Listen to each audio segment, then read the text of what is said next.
Welcome back to the latest edition of Bag Quest, in which a plucky photographer continues his humbling journey to find the perfect back or shoulder mounted mobile storage solution for his camera gear.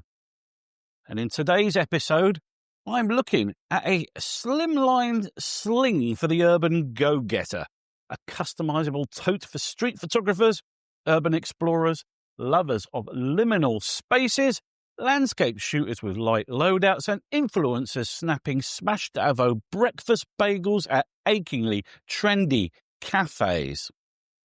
Brought to you by Tactical Geek, the L3 Pro is marketed as the bag for wherever the day takes you, even if that's explaining to security guards why you and your mate Jeff are photographing empty car parks at 3 a.m.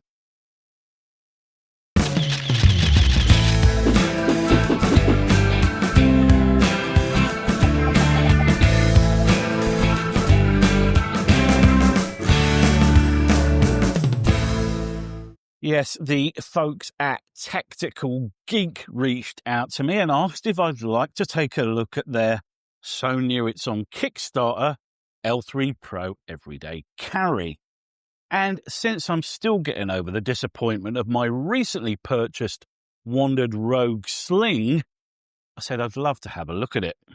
So they sent it to me, but as per my no-shill policy, they've had no input on this video whatsoever. They're not sponsoring the video, and I am not a member of their affiliate scheme. I'm closing in on 18,422 subscribers. So if you enjoy this type of content, please remember to put your mouse pointer over the subscribe button and click with the left mouse button.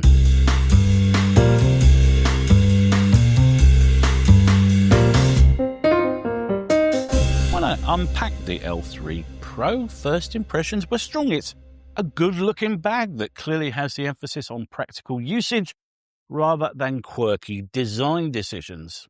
And as someone who's still getting over their purchase of the Wandrd Rogue Sling, I'm all down for non-quirky design decisions. The exterior of the bag is made from X-Pac T500 ripstop fabric, which is waterproof. It's got a nice kind of waxy feel to it, and has this neat kind of subtle check pattern stitched into it. I Googled that incidentally, and it turns out that the check pattern is the ripstop bit. It's a grid of thicker yarns which helps stop tearing. There you go. You learn something new every day. The zippers are the good stuff. YKK. And I really like the heat shrink wrapped ends on the zips, which makes it much easier to grip, particularly if the bag's really full. And let's be real here for a second. The ease with which a zipper works on a camera bag is much more important than the number of RFID screened pockets it has, because we photographers nearly always have to use those zippers one-handed on account of holding a camera. In fact, I'd put ease of zipping right up there in the top 3 qualities I look for in a bag, alongside capacity and price tag. On the front of the bag is this loop fabric, which has been designed to accommodate decorative patches. All right, look, I know I said I was down for non-quirky design, but I am prepared to accept geeky bling. I'm just sad they didn't send me any patches with the bag. Next to that, we have some molly webbing that you can affix Velcro attachments to, or carabiners, or simply tell anyone that asks that it's your sergeant stripes. You do you. On the rear of the bag, you'll find a heap more molly webbing, but since this is the part of the bag you have on your back, I must admit to be confused as to its purpose.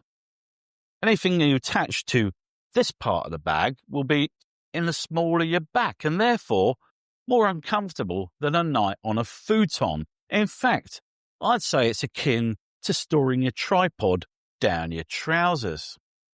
On the front of the bag is a large pocket that is 12 centimeters deep, but has a flap under the zip, so you can nearly stand an iPhone 16 Pro Max on end and close it.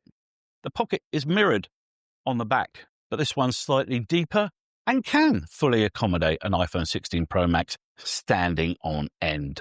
And since we're using iPhone 16 Pro Maxes instead of bananas as our unit of measurement, I should mention the secret phone pocket under the carry handle that easily swallowed said iPhone.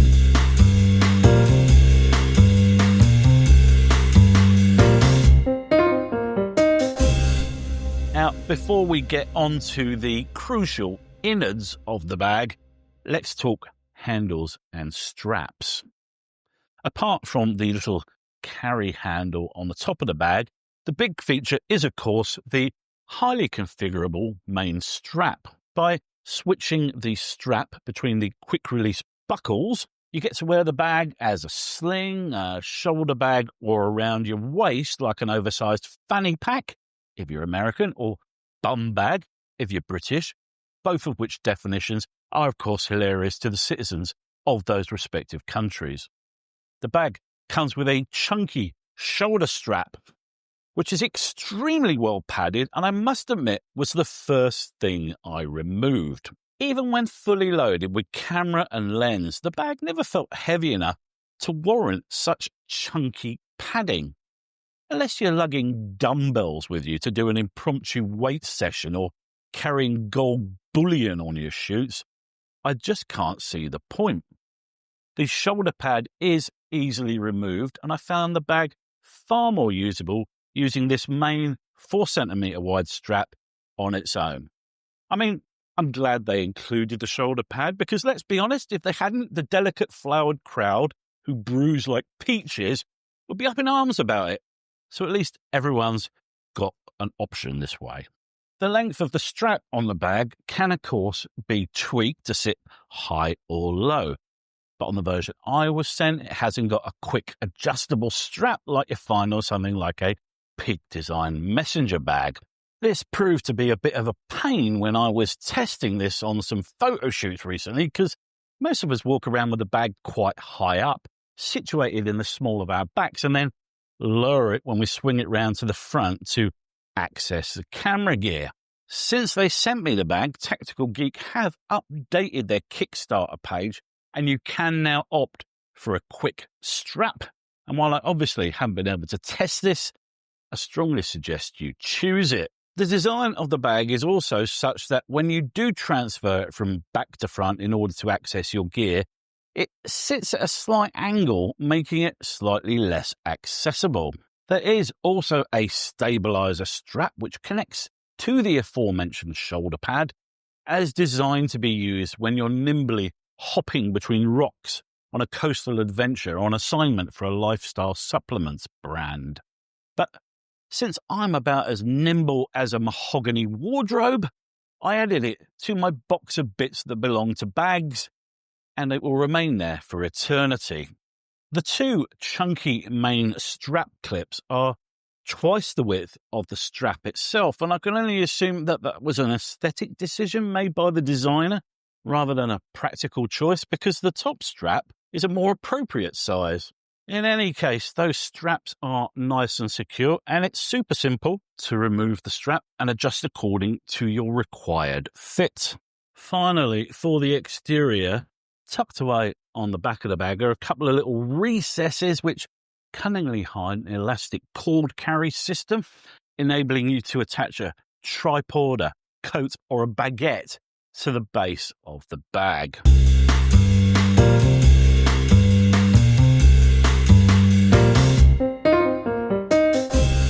All of which brings us along to the interior of the bag, and there's a lot to unpack here. See what I did there? The L3 Pro comes with a uniquely designed camera cube, which can be installed or uninstalled by detaching the Velcro liner on the sides of the bag. The cube is designed to offer your camera equipment a higher level of protection by wrapping it in this semi-rigid shell. It has two adjustable dividers which are built into the cube and can be enabled or disabled but not removed. They're similar to the flex fold dividers you get in Peak Design bags, but much more rigid and not as padded. There's also a lid for the cube which fixes on the Velcro on one side and a magnetic latch on the other. I didn't much like the lid because it just takes up valuable space in the bag and is fairly awkward to open and close. With that lid attached, the cube couldn't accommodate my Fujifilm X-T4 even resting on its side. I get that it means you have protection from above, but it just greatly reduces the overall utility of the bag and cripples its litre capacity. But this bag's all about being flexible, and so I just placed the protective lid in the BOB TBTB and moved on with my life. In terms of useful capacity, you're looking at enough room for your camera with one lens attached to it and one other lens, but you're not going to be taking your 70 to 200 or 100 to 400 telephoto with you unless it's the only thing you're taking. Alternatively, you could fit a drone, a controller and spare batteries along with a small vlogging camera such as a Sony ZV-1. For maximum space, you could of course dispense with the camera cube entirely, wrap your camera and glass in some three-legged things, wraps, and you'd have room for the camera and 3 lenses with all the protection you need.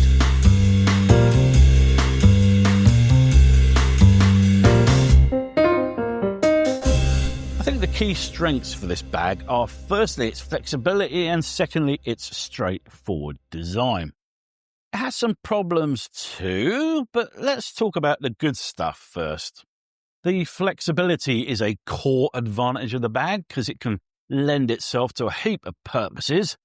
Yes, it's great for carrying around a mirrorless camera and a lens or two, but it would also make a great commute bag, a drone bag, a travel bag, or a school bag. When I talk about straightforward design, incidentally, I mean that for the most part, they got the basics right. Little things like the fact that it stands up when you rest it on a table, or that you can use the zips with one hand and they don't snag on the corner, or that you can switch out the strap and wear it on the left or the right. In terms of shortcomings, there are a couple of things I wish they'd done differently.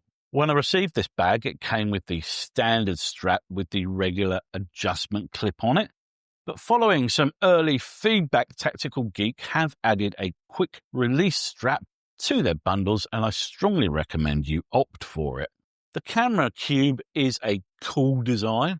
While I understand why it has a lid, it's not very practical in terms of usable space with that lid installed. Fortunately, it's just a Velcro attachment and can be therefore removed very easily. Taking that cube in and out of the bag is a real ball ache though, because it constantly catches on the Velcro. But I guess you probably only do that occasionally, having arrived at an internal setup that works best for you.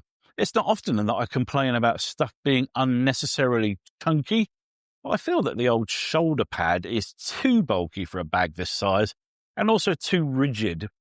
It's a 2-second job to remove it though, so it's not a deal breaker, but something a bit slimmer and more flexible would definitely have suited this bag better. All things being equal, and given that Tactical Geek have updated the design to include an optional quick release strap, I'm happy to recommend this bag. With its 7.5 litre capacity, its closest competition is the 6 litre Peak Design Everyday Sling, the 6 litre Wandrd Rogue Sling, the Shimoda Boa Top Loader, or the 6 litre Bellroy Venture Sling.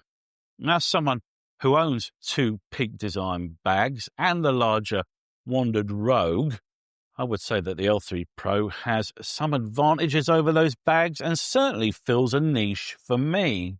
The L3 Pro is a surprisingly capacious bag with a top-notch build quality and only the best materials used in its construction. It's ideal for packing the drone or a mirrorless camera, and while I feel it's well suited to urban environments, it also has good adventure bag credentials with that waterproof ripstop fabric. So, if you want a rugged and flexible everyday carry that helps rather than hinders your photography, this bag delivers, which shouldn't be remarkable, but somehow is. And that'll do us for this look at the L3 Pro from Tactical Geek. Do you favour the smaller sling bag for transporting your camera gear, or Is it backpacks all the way for you? Let me know in the comments section below. If you enjoyed the video, please give it a like. And if you're into this style of content, consider subscribing to my channel for more photo, video, and drone-related content from me. Till the next time, guys. Ta-ta.